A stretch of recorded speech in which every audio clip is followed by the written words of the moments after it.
Grand Rapids Innovation and Design at 70 Ionia. A group of business folks got together and really wanted to start talking about projects that were, not just projects, but movements that were impactful to the next generation. And so Rockford was there in the beginning, and we have just kind of been able to continue in that dialogue. So the Design Hub came out of that from the concept of the business community talking about how do a number of the corporations plug in, and how do they do it in an effective way, and where do they do it. So it started, the Design Hub started as very much a concept. It wasn't at the beginning a group of companies, but it was how do design teams from companies begin to collaborate together. One of the greatest parts and one of the great stories that we have to tell about the space is the launching of our new garlic sausage, our whole sausage. And what we did is we got all the tenants in the building down here to look at development a little bit different way. Now, from a culinary standpoint, we know that there's some limitations on making sausage. How much of one ingredient you can have in there and how much of another. But folks that don't do that on a daily basis don't know what those restrictions are. So they kind of build it without blinders. So they'll go and they'll say, hey, let's do this. It sounds wacky and crazy. How about we put this in there? It gives us an opportunity to step back and look at it and go, you know what? We have never thought about it that way, but that's a great idea. Let's try that. And we hope in a certain way we do the same thing for them, be it in shoes or in furniture, that we say, hey, wait a minute, you know what? We wear shoes in the kitchen. We have some great ideas from a culinary perspective on shoes and what that could be that's not out there right now. What's that missing link in shoes that we can help you develop?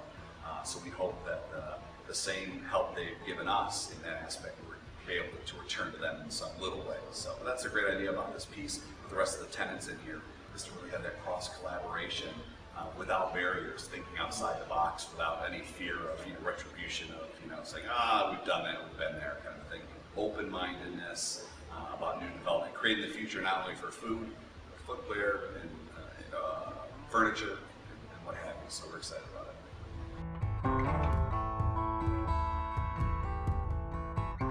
There's a lot of technology that's been placed in this building, and that's one of the unique parts of this, is how we can communicate with the world from the technology we brought in here, how groups work with each other given new forms of technology. Some of our technology that's built in here allows us to stay here and not have to travel out of state to some of our other stores or talk with our co-manufacturers and things like that. So real cutting edge technology.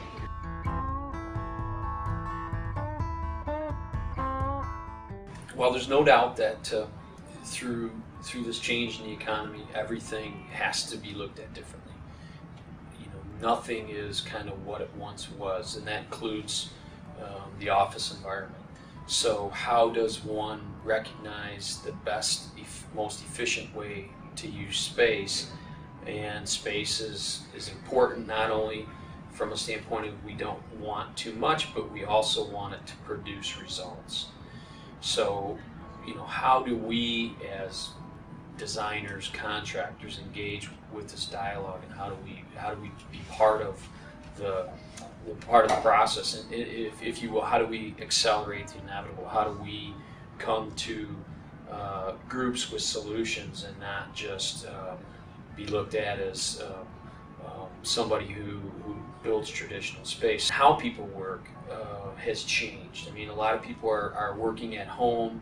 They come into an office environment, and their most comfortable spot to work is not in a cubicle. It might be at a couch or at a chair.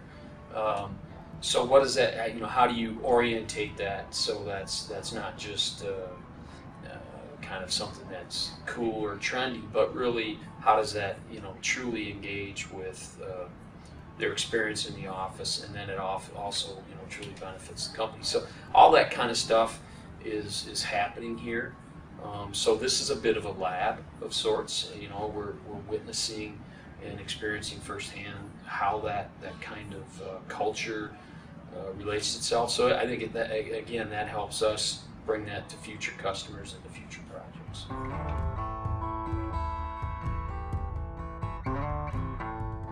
So when we look at this conversation about innovation in construction, to me what's really important is that the innovation is really how the building gets used, and the innovation then exists to talk about how this impacts other forms of future architect and future construction, because now I think not only us, but others are talking about, you know, this collaborative effort for companies to come together. And how do we use space differently? And I hear a lot of conversations and going around in the community about a number of groups that are considering this collaboration and collaborative effort. So I think that's kind of the innovation as it relates to the future of construction. Is not so much that there's a particular system or